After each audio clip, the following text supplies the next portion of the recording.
Good afternoon. It's that time of the day, Markets Today, giving you insights on the NSE and telling you what you need to look out for. It's been an interesting Wednesday already. The market has traded 517 million. We still have about 30 minutes before it closes. What was interesting for us today was Equity Bank.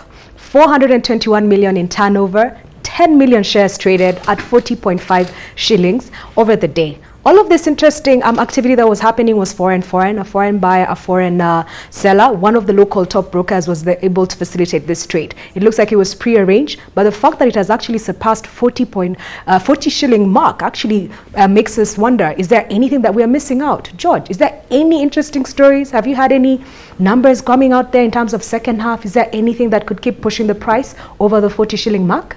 No, I'm not sure any material news that could drive significant upside on the stocks, especially on the banking sector stocks. Well, I don't expect Q2 numbers to be rosy. Okay. I still expect very business as usual. Business as usual. Performance in Q2. Very interesting. And I think it's largely reflected on the stock prices, the banking stock prices. It's more or less you can see valued. that from the banking stock prices. You can see that the market is not expecting any business unusual results. Unless anything happens to the rate cap.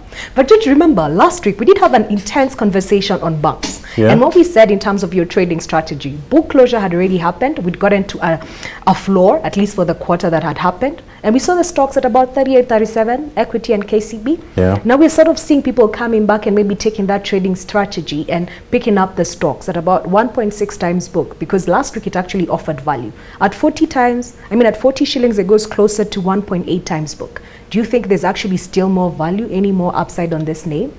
I think for me, for any trading strategy, is where is the upside, especially for banks, is where is the upside.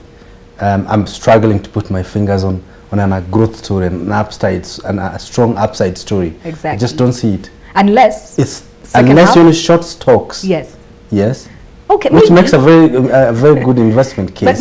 But shorting stocks. George, remember, we still agreed on this one thing. I know you don't like buying these banks, but we did agree that we need to look out for first half numbers to see if they'll be able to pay a dividend. Because at the prices it was trading last week, at least the end of the second quarter, they were about 8 to 9% dividend yield. And that was a good return. So the investment strategy from one of our analysts was look out and see, as at first half 2019, what are the costs looking like? You can get a trajectory of what performance to expect in the second half. Then if you actually see the likelihood of the dividend yield being maintained, it's a good time to go back in.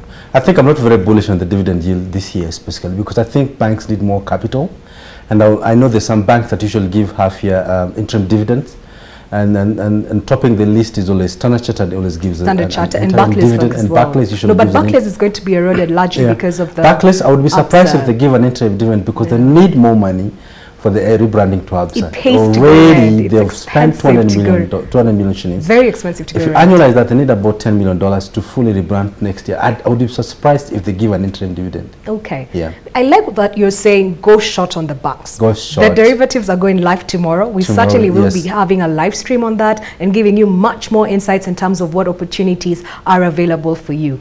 That said, we take a quick break, but when we come back, we're talking about the politics of the economy. What does the legislation have to do with you as anybody looking to invest in this economy? Is it something worthwhile as an analyst when you're trying to figure out what discount factors and what triggers to look out for with regards to valuation?